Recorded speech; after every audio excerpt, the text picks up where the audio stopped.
దేవుని నామానికి వందనాలు.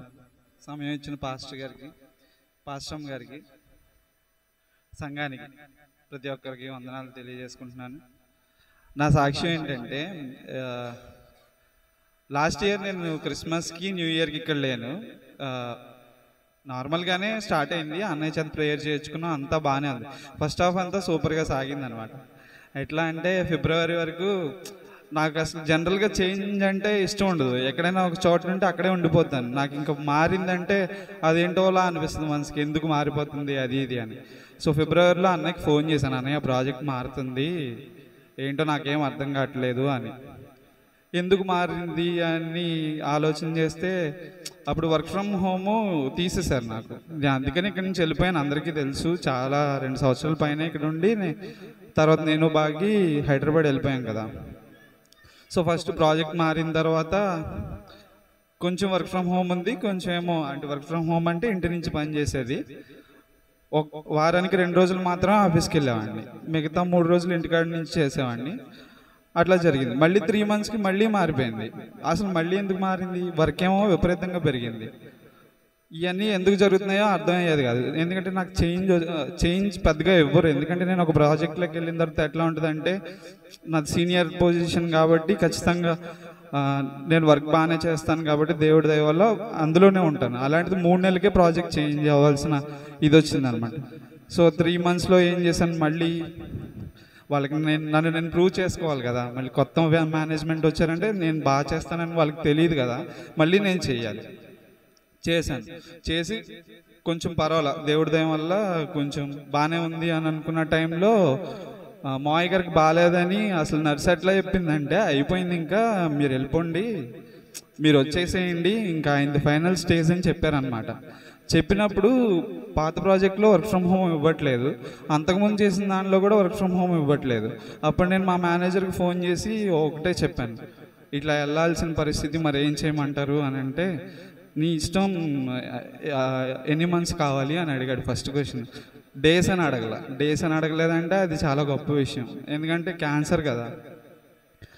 అంటే మాకు చెప్పడం ఆవిడ క్యాన్సర్ అని చెప్పేసింది ఫస్టే, ఫైనల్ స్టేజ్ ఇంకేం చెప్పలేము అని అంటే, మేమిద్దరం ఇంకా రేత్ర ఎన్నింటికి తెలిసింది మాకు, 9:30కో 10కో తెలిసింది.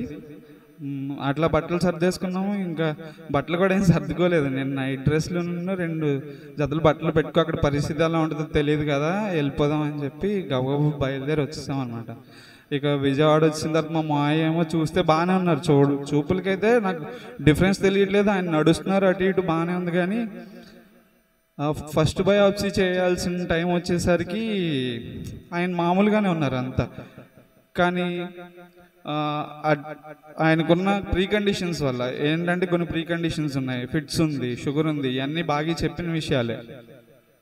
ఆమె పాయింట్ ఆఫ్ వ్యూలో ఫస్ట్ తెలియగానే వాళ్ళు బాగా బాధపడిపోతున్నారు. మా అమ్మ కానీ, బాగి కానీ, అత్తయ్య గారు కానీ గట్టిగా ఏడ్చేస్తున్నారు. నాకేమో అర్థం కాలే. ఒక 5 మినిట్స్ నేను ఇంకా అలా ఆలోచించి, లేదు నేను ఒక మాటే అన్నాను బాగితో, దేవుడు మనకి చేస్తాడు కదా, ఖచ్చితంగా చేస్తాడు, కానీ ఒకటే చెప్తున్నాను, ఈ టైంలో ఏం జరుగుద్దని ఎవరు ఏం చెప్పలేరు.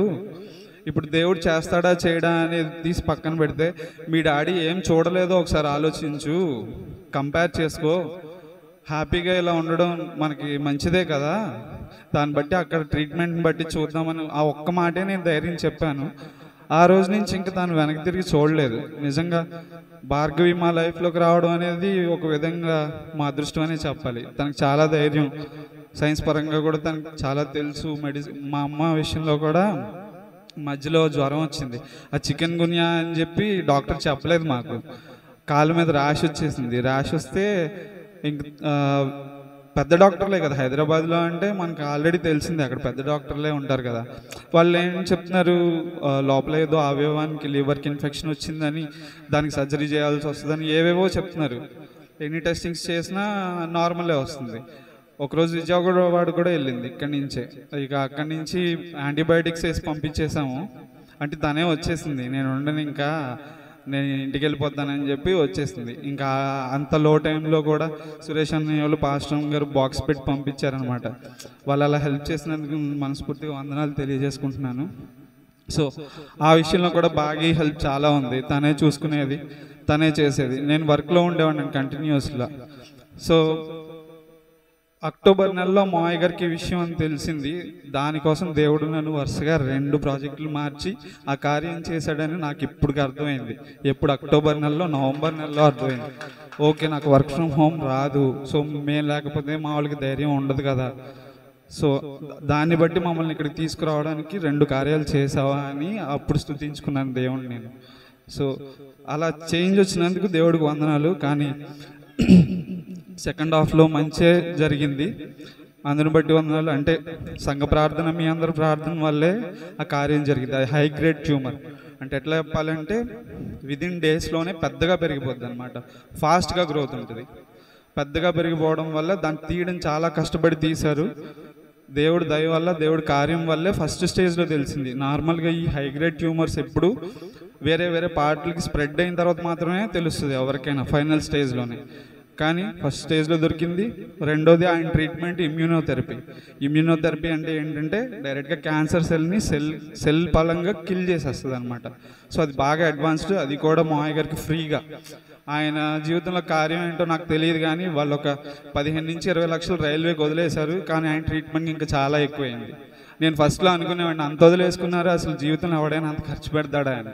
ఈ క్యాన్సర్కి 15 లక్షలు అయ్యి ఉంటుందేమో, ఇంకెక్కువే అయ్యి ఉండొచ్చు కూడా. దాని పట్ల కూడా దేవుడు కార్యం చేశాడు. మేమైతే ఖర్చు పెట్టే స్టేజ్ అంటే కాదు అది. ఎంత తీసుకురాగలుగుతాం మహా అయితే, వాళ్ళని వీళ్ళని బతిమలాడినా ఒక 7 లక్షలు 8 లక్షలు. దాని తర్వాత మనసు ఆలోచిస్తుంది, ఖచ్చితంగా ఆలోచిస్తాం, ఎంత ఏజ్డ్ పర్సన్ అయినా, ఎంత దగ్గర వాళ్ళైనా కదా.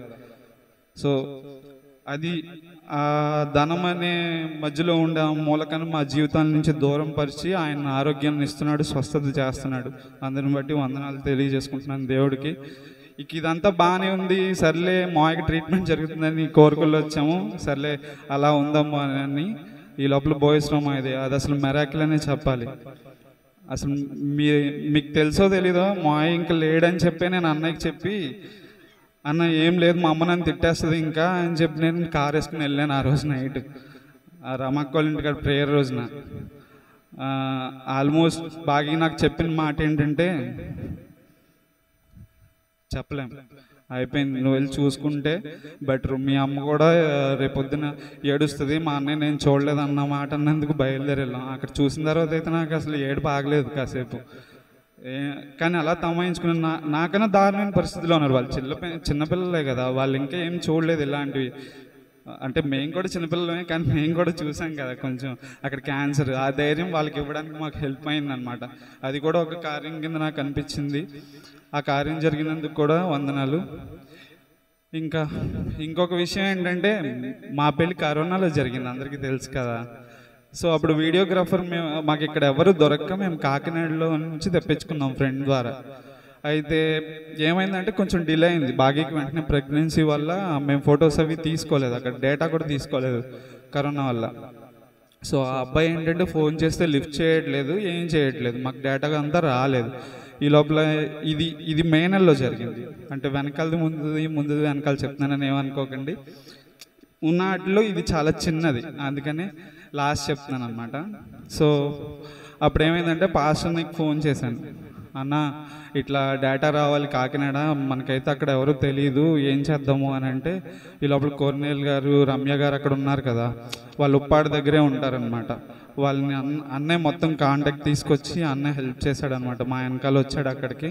అయితే 2 years దాటింది కాబట్టి మ్యాక్సిమం ఫోటోగ్రాఫర్స్ ఎవరు డేటా ఉంచరు, మొత్తం డిలీట్ చేసేస్తారు. ఆయనకు కొంచెం అమౌంట్ ఇవ్వాలి, ఆ అమౌంట్ కూడా మనం ఇవ్వలేదు.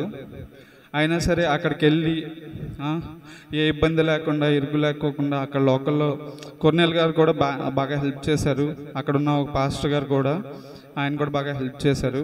సో దానివల్ల అక్కడి నుంచి అట్లీస్ట్ నా రా డేటాను నేను తెచ్చుకోవడానికి, అంటే ఏవైతే ఫొటోస్ అంటే ఫోటోగ్రాఫర్ తీసినవి ఆ టైంలో తీసినవి మాత్రమే, అంతేగాని అవి సెర్చ్ చేసినవి వీడియో కానీ దొరకలేదు, అవి చేయలేదు ఆ అబ్బాయి. ఇంకా నేను అలాగో అమౌంట్ ఇవ్వాలి కదా అని ఆ డేటా వరకు తీసుకొచ్చుకున్నాను. అది కూడా గొప్ప కార్యం అనుకోవాలి, ఎందుకంటే పెళ్ళి అనేది లైఫ్లో ఒకసారే కదా ఎవరికైనా. సో అది దొరకడం కూడా నాకు మంచి కార్యంగానే అనిపించింది. ఇందుని బట్టి వందనాలు స్తోత్రాలు చెల్లించుకుంటున్నాను. ఇచ్చిన సాక్ష్యం దేవుడు దీవించును గాక.